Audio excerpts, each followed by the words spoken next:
Good afternoon. Thanks for being here. My name is Ben Glassman, and I'm the United States Attorney for the Southern District of Ohio.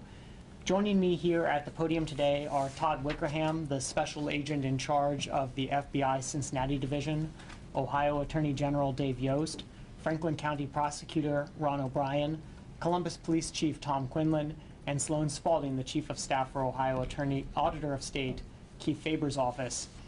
And we're here this afternoon to announce the arrest of and federal criminal charges against Andrew Mitchell.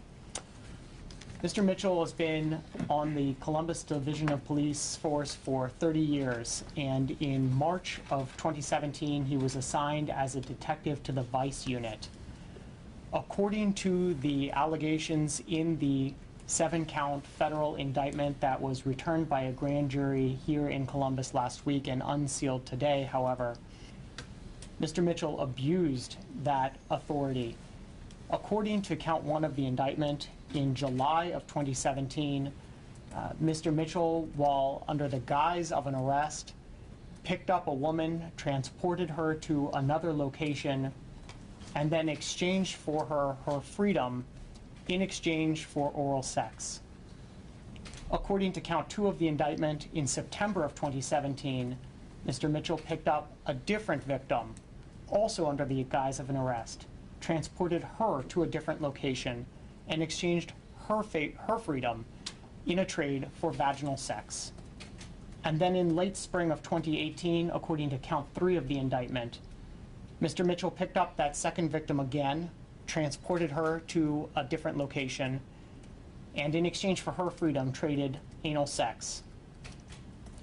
I mentioned that it's a 7-count indictment. Those are counts 1, 2, and 3. Counts 4 and 6 allege that Mr. Mitchell, having become aware of the investigation into his activities, tampered with witnesses, 2 different witnesses in counts 4 and 6. And then count 5 talks about yet another witness that Mr. Mitchell attempted to obstruct a federal grand jury investigation regarding his conduct with that witness. And then the final count, count 7, alleges that when FBI agents spoke to Mr. Mitchell in September of 2018, he lied to them. Specifically, they asked him whether he had ever had sex with a prostitute, and he denied it several times, although as he knew then and there, he had had sex with prostitutes, including having paid for sex himself. Now, the charges that we're announcing today are the product of an investigation by the FBI, BCI, Columbus Police, and the State Auditor's Office. This investigation is open and ongoing, and in a moment I will turn the podium over to Special Agent in Charge Wickerham, who will give information for anyone out in the public who has information related to Mr. Mitchell, whether as a victim, a witness, or otherwise, how the public can assist us in this investigation by providing further information. I should say, though, that this is just an indictment that we are announcing here today. So an indictment sets forth allegations. It's not itself proof. And Mr. Mitchell is entitled to the presumption of innocence unless and until the United States proves him guilty beyond a reasonable doubt in a court of law. So I'm not going to talk about the specific facts of the case when I make the following comment, given that disclaimer about what an indictment means. But I will say that we rely on the police to serve and protect us. And when you have a police officer who commits a crime, that is a very serious breach of trust. And when you have a police officer who not only commits a crime, but does so under color of law, under his authority as a police officer, that's an extraordinarily serious offense. That is a nightmarish breach of trust.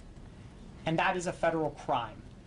So that is the reason that this kind of investigation is so important, and that we are all here together on the same page, working together to bring you the announcement that we've made today. So with that, my plan is to yield the podium to Special Agent in Charge Wickerham, and then several other colleagues here standing at the podium will make some remarks, and then when they are done, I will return and answer any questions that you may have. Thank you, U.S. Attorney Glassman. Again, I'm Todd Wickerham, Special Agent in charge of the FBI Cincinnati Field Office. I want to thank our partners on the Southern Ohio Public Corruption Task Force who conducted this investigation. Task Force includes members of the Ohio Attorney General's Office and the Ohio Auditor's Office, and is led by the FBI here in Columbus. The Columbus Division of Police brought us these serious allegations in the fall regarding Officer Andrew Mitchell. He brought those to the task force, and the Columbus Police have also been a valuable partner in conducting this investigation.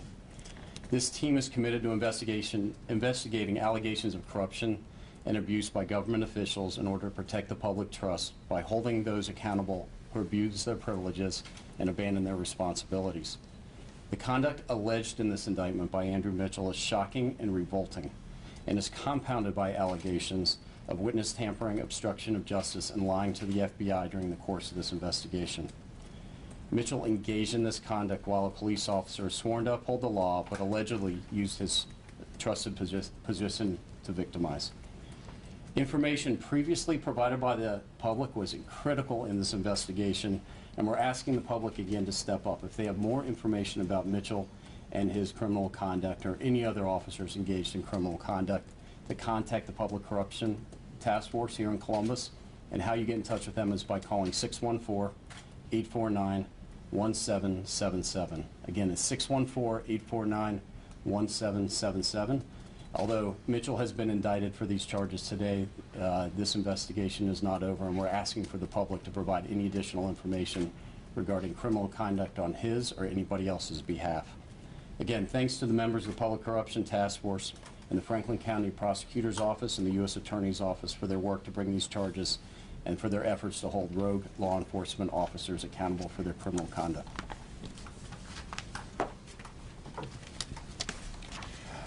Good afternoon. My name is Dave Yost. I'm the Ohio Attorney General. Our role in this case was investigative through BCI and I to support the work of the task force. It's a bit of a trope on television that the feds are hard to work with and Bigfoot everything, and I'd like to weigh in today publicly and say that hasn't been my experience with your office, Attorney Glassman, and grateful for our close working relationship. Police officers are heroes, not predators. So when one goes bad, it's more important than ever to do justice, because it pulls down respect for all law enforcement. And commend our partners in law enforcement today for doing what had to be done to make sure that the public has trust in our law enforcement and justice system. I look forward to working with you on the remainder of this investigation. Thank you.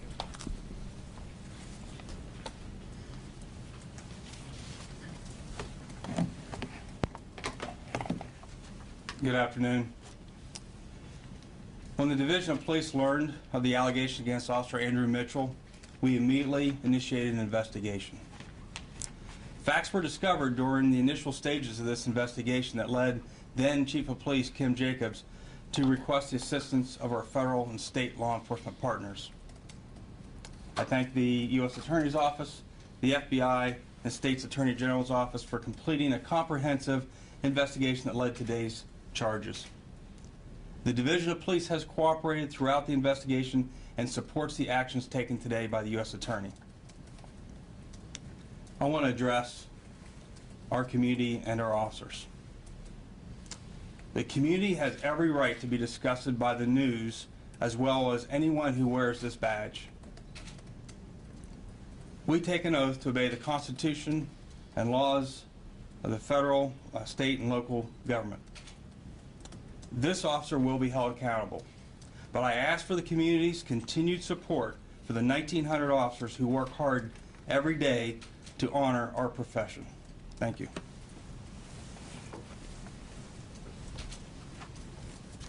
So I commend all of the agencies that you see here today for their partnership in this investigation, and I commend Assistant United States Attorneys Jessica Kim and Kevin Kelly, who are prosecuting the case on behalf of the United States. I should have mentioned at the outset that the charges in this indictment expose Mr. Mitchell to a possible maximum penalty of life in prison. And with that, I will answer any questions you might have. What is Officer Mitchell's status within the division right now? So Officer Mitchell, as you know, had been relieved of duty last fall and is now in federal custody. So he was arrested and is in federal custody, was arrested without incident this morning, and he made an initial appearance at 1:30, at which time he was detained pending a detention hearing, which will be on Wednesday. How do you regain the trust of people who may be untrusting of officers to begin with, who may provide information, who might be helpful out in the streets, but with something like this happening? Well, as the chief said, and as Attorney General Yost said, the overwhelming, and as I said at the outset, the overwhelming majority, 999 out of every 1,000 police officers is heroic. They do an incredibly difficult job, a dangerous job every day, and we rely on them to protect us. That's why when you have an officer who is committing a crime or is alleged to be committing a crime under color of law, that's why it's so important that we work together to investigate it and actually bring those charges. So I hope that people see that these charges are being brought. The fact that these charges are being brought in federal court, I hope will give people confidence that law enforcement is working for them, and that if there is any particular law enforcement officer who is abusing the power of that office, that person will be held accountable and brought to justice. And in fact, as Special Agent in Charge Wickerham said, the support and information from the public was crucial in bringing the charges that we have here today. And this is an open and ongoing investigation, so we do ask that the public provide any additional information they may have. So we've had a great working relationship with members of the public, and certainly Columbus Police, the FBI, BCI, and the State Auditor's Office all working together. I think we're all working for the same result, which is justice. Andrew Mitchell's attorney questioned the timing of this in regards to the investigation still into the shooting down in Castleberry. Can you talk a little bit about that? Well, I would say a couple of points in response to that question. One is that our practice is to bring charges when we have proof beyond a reasonable doubt, in our view, that we can bring before a grand jury and then prove in court. So certainly whenever you have allegations of this seriousness, you want to move as quickly as you can in order to take that alleged offender off the streets and bring him into custody. Now, Ron O'Brien is here today because we have been coordinating closely in this case and every case. As you know from many prior press conferences, Mr. O'Brien's office and my office coordinates on a routine, almost daily basis, because we want to make sure that our investigations and prosecutions don't hamper theirs and vice versa, and we want to collaborate where we can, and we also want to make sure that we're always bringing charges that have the biggest bang for the buck.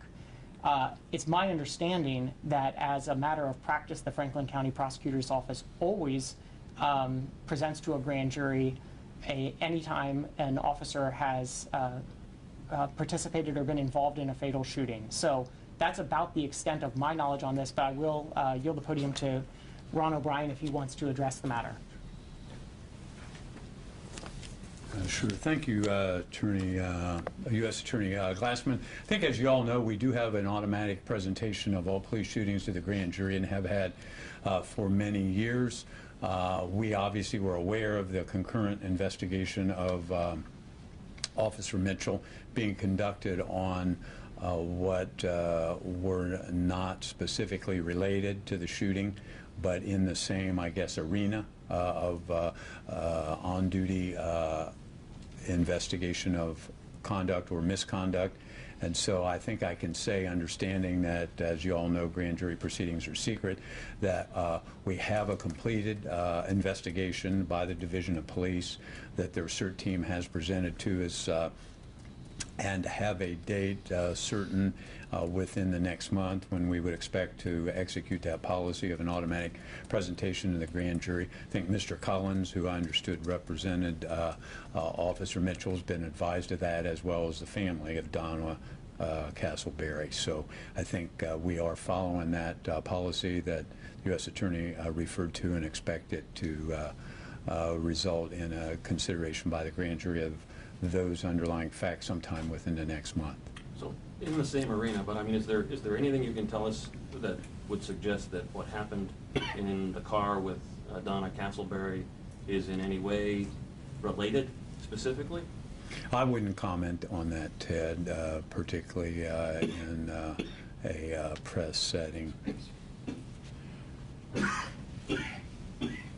Or otherwise. At this point in time, it's just something I couldn't comment on either here or elsewhere.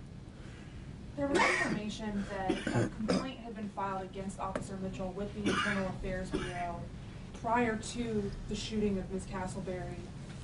Is that at all tied to the allegations that are a part of this indictment today, or is that another separate matter that is being considered either by IAB or the U.S. Attorney's Office? So let me answer that question this way. There's sometimes a misperception that the FBI comes in to investigate a local police agency, and that's the furthest thing from the truth. In point of fact, the Columbus Police Division of Police is a partner working together with the FBI, BCI, and the State Auditor's Office. So given that, I don't want to comment specifically on any aspect of an investigation that is not referenced in the charging documents here today. That's what I'm prepared to talk about.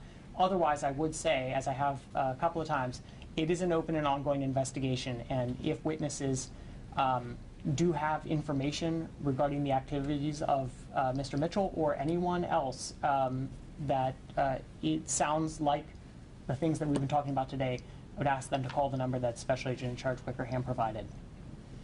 And I assume the same sort of answer would go to the fact that there are two other vice officers who were relieved of duty while this investigation by the Public Corruption Task Force has been ongoing. I mean, can you comment at all about the status of this ongoing investigation and whether more indictments could be anticipated by the public, knowing that there are two other officers that have been relieved of duty? You are correct that it's going to be the same answer, which is that it's an open and ongoing investigation. And you know, it's the policy of the U.S. Attorney's Office and the Department of Justice generally that we actually don't ever confirm or deny investigations. We don't speak about people who aren't charged. So I can only tell the public that this arrest and these charges are the product of an investigation by all of these agencies working together, and we do invite the public, if it has any information about these activities by this officer or anyone else, to please come forward. We would will certainly do our very best to make sure that anyone who provides that information does so in a safe way, and we look forward to receiving and working with anyone who can provide that information. And if there are no further questions, I thank everybody for being here this afternoon.